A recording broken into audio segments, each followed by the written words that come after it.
Let's face it, life isn't always the party we thought it would be. So how do we find the joy when we need it? And what if it's up to us to create it? That's where the Party On podcast comes in. Our goal? To shine the proverbial disco light on all the things that make our lives easier, healthier, and a heck of a lot more fun. So we can enjoy the party we were all invited to, live our best lives, and dance like no one's watching.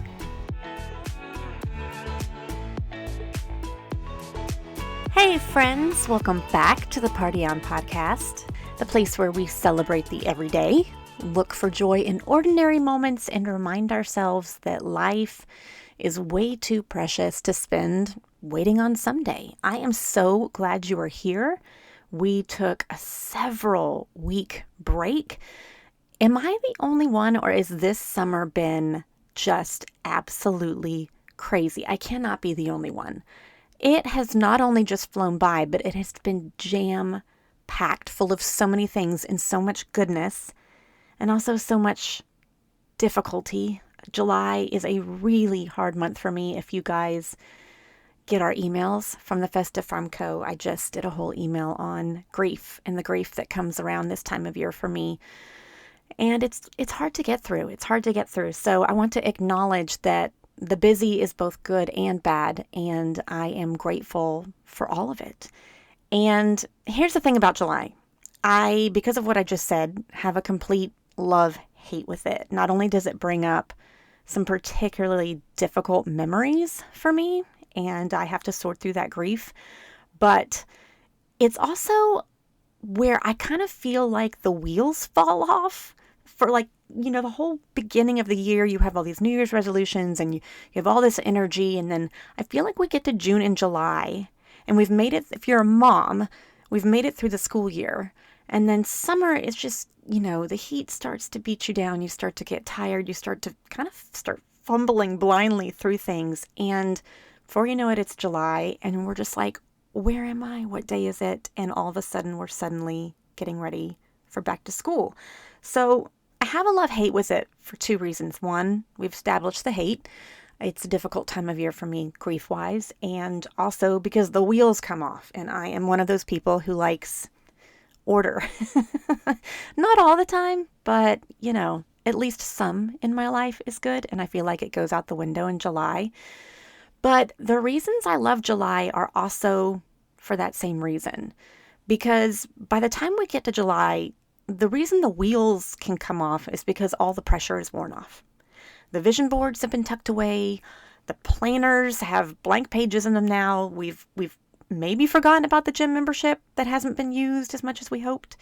And we've kind of maybe, because it's gone off the rails a little bit, maybe lost sight of some of our goals. And the thing about that is, while that may seem like a bad thing, I also kind of see it as a good thing because it means there's room. It means that those blank pages give us space, and the goals that maybe we set in the beginning of the year may no longer apply, and they may no longer apply for a reason. So today I want to invite you to do something I love doing, which is called a Mid Year Life Audit. And don't worry, it's not about grading yourself. There's no scores and no shame, absolutely no shame. But this is simply a chance to pause long enough to notice where we are in life. Because one thing that I have learned is that you can't change what you never stop to look at, right? So I like to look at July as the middle of the year and the beginning of the second half of our story. So we're going to go through, I like my steps. We're going to go through 5 steps to doing this mid-year life audit. And they're real simple and they're real easy. So if you have a journal, grab one. Please don't grab one if you're driving. Wait till you get home. Definitely be safe. And with that, here we go. There's one thing I want us to do before we even start the 5 steps. I know I could have just made this another step, but I really think it doesn't even count as a step. But it's something that you need to do. I think one of the biggest mistakes we make is skipping over everything that's gone right in our lives. And this is like a very broad statement, but in general, don't we always tend to focus on what's going wrong or what is difficult? Our brains are wired to notice what's missing in our lives. So before we talk about anything that we actually want to change, I think it's super important to start from a place of gratitude. So ask yourself, what has made me smile this year? Who did I spend meaningful time with? These are important things to audit before we even go into our audit. What prayers have been answered that I forgot to celebrate so far this year? What challenges have I survived? So many already. What am I proud of? Maybe what are some accomplishments? And maybe it wasn't anything big. Maybe it was simply getting through the day-to-day. And that counts too. So whatever it is, celebrate that and take some time to do that in your journal. And I think coming from a place of gratitude helps us get on the right foot for how we want to start our second act. Okay, so here's the actual step number 1. It's a question, and I want you to think hard about it and answer to the best of your ability. What has made you feel the most alive this year? And notice I didn't ask what made you feel the most productive or the busiest or the proudest or the most impressive. I asked what has made you feel the most alive. And the trick here, this can be something as big or as little as you want. It could be something as simple as making more time to read or making more time to take daily walks with your dogs, like Mr. Festive and I do. Laughing with friends, working in your garden, whatever it is, this is something that's so important to audit because these moments matter. And joy leaves us clues. When something consistently fills up your soul, pay attention. So make a list of all the things that made you feel alive and notice the clues. Your life is constantly trying to tell you something, and this is the most important thing for us to listen to. So number 1 in the audit, what makes you come alive? Okay, number 2, I want you to ask yourself, what is quietly draining me? And this question is a little bit harder because it's pretty easy and fun to list all the things that bring us joy, but sometimes we don't want to face the things that don't. And sometimes we really don't want to face the things that are not only not bringing us joy, but stealing our joy. And some of us will be able to think of big things right away. And some of them can be pretty dramatic, but not all of them are going to be. And I want you to think about this as leaks. I like to think of it like a bucket. And if your bucket has holes in it, where is the water leaking out? And it could be as simple as something as saying yes when you mean no, or spending way too much time scrolling on social media and then like feeling worse afterwards, because we all know that that happens to all of us. Maybe it's clutter or comparison or trying to meet everyone's expectations and even trying to meet the expectations that don't belong to you, because we've talked about this, other people's expectations of you don't belong to you. Sometimes we think we need to add more joy, and other times I like to say we need to plug the holes in the bucket so we can stop what's draining it. So number 2, pay attention to what is quietly draining you. Make a list. Okay, number 3, what am I tolerating? This question has challenged me so many times, and I spent quite a long time on this one this year. What am I tolerating? Because I think that question, simply by the word tolerating, you have to think about what it implies. It's what I'm allowing. So what am I tolerating in a negative way, but understanding that by tolerating it, I'm actually allowing it. So what negative things am I allowing? Is it constant stress? Is it old habits that no longer serve me? For me, it has been this year has been particularly hard for me to let go of limiting beliefs that are just simply outdated. Phrases that pop into my head like I can't, or I'm too small. It has been really hard to release those. And of course it's hard work, but I am tolerating them still hanging around. So what are you tolerating? A friendship that does not serve you, that's one-sided? Or things that make you anxious? A calendar with no margin for joy or anything to look forward to?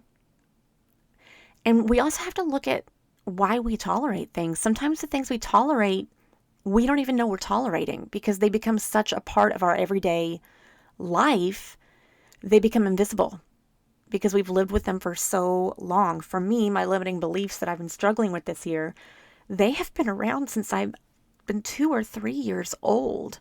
So talk about having a hard time recognizing and changing. That is really hard to do. But just because things are invisible doesn't mean that they don't need to be addressed. It doesn't mean they're harmless.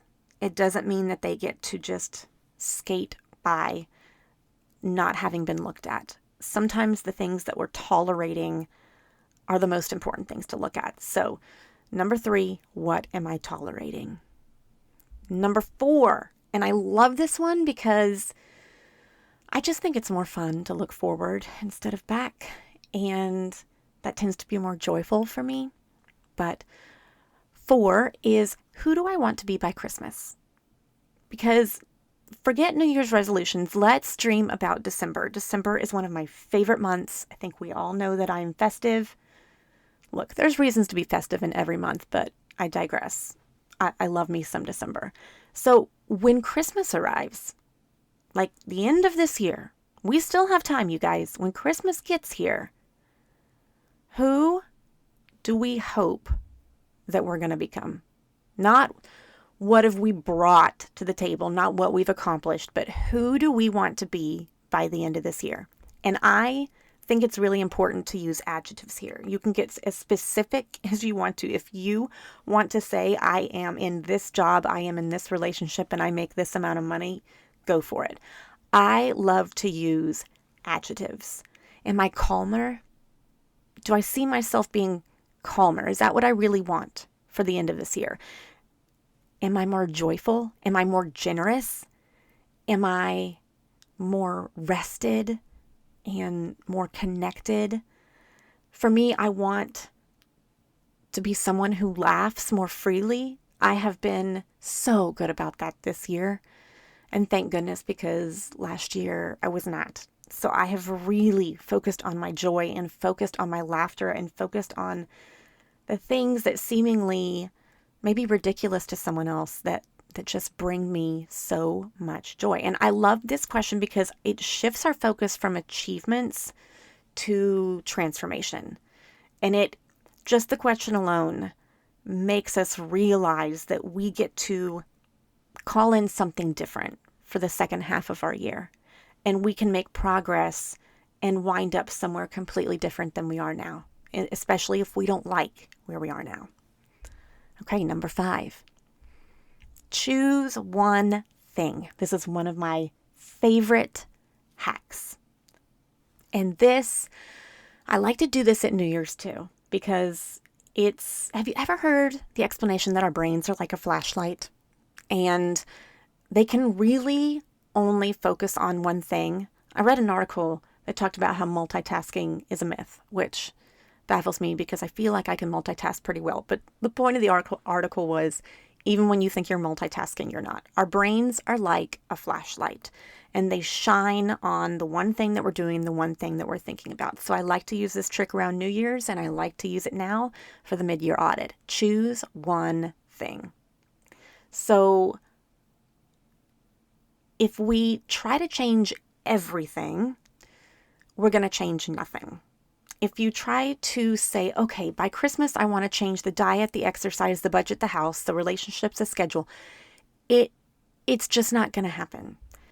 So instead, choose one thing, just one habit, one difficult conversation you need to have, one boundary you need to put in place, one joyful practice.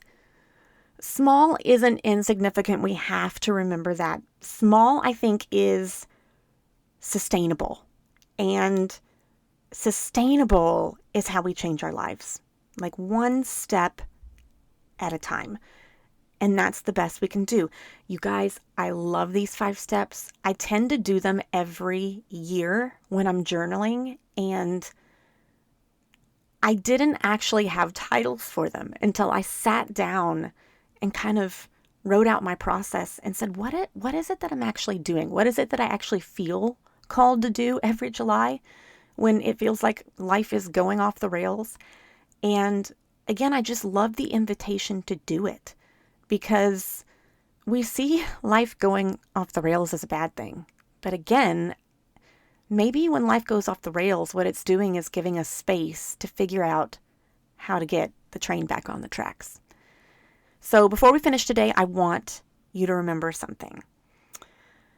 The calendar doesn't get to decide when you become the person you were meant to be. So even though we're thinking ahead to December, the calendar doesn't get to decide. You do. So the importance in that is remembering that there's no magic month. There's only today. Today is the magic. And as long as you're in the present and as long as you're breathing, you're allowed to start over at any point. And this mid-year audit is such a great way to do that. So this is your challenge. This week, at some point, grab a notebook, maybe with a cup of coffee, go somewhere quiet, maybe outside where you can hear the birds, and ask yourself the 5 questions we talked about today. Number 1, what's giving me life? Number 2, what's draining me? Number 3, what am I tolerating? Number 4, who do I want to be by Christmas? And number 5, what's one tiny step that I can take this week? 1 step. And that's it. No guilt, no shame, no crazy pressure to reinvent yourself overnight. Just an honest conversation with the person who knows you best, which is you. Because here's what I truly, truly believe. Joy is not found by becoming somebody else. Joy is found by becoming more of yourself. Less of what we have been conditioned to think we need to be, and more of who we really, really are. And I am living that this year, and it has been such a beautiful thing. So maybe the second half of our year isn't about what we didn't accomplish or making up for lost time. Maybe it's about finally getting brave enough to pay attention to where we are in the life that we've been given and who we want to be, so that we can take the steps to step into that. You guys, thank you so much for coming back to hang out with me today. If this episode encouraged you, I'd love for you to share it with a friend who's been feeling like their year is slipping away. Maybe together you guys can sit down and have your own little second New Year party. Oh, don't even get me started. I could come up with something so festive for that. Until next time, you guys, celebrate the little things, choose joy on purpose, and remember, the best part of your year is still ahead of you. I'm calling it right now. It truly is. Once again, this podcast is brought to you by the Festive Farm Co. Head to thefestivefarmco.com. We have something really exciting coming at the end of this week. So if you are catching this podcast around July 21st, get excited. And if you have not subscribed to our emails, head to our website, festivefarmco.com. You get notes from me and encouragement and sales coming straight to your inbox. And you don't want to create a spoiler, but you're going to want to be signed up for this coming Thursday and Friday and Saturday. Party on, friends. I hope that you have the best week ever.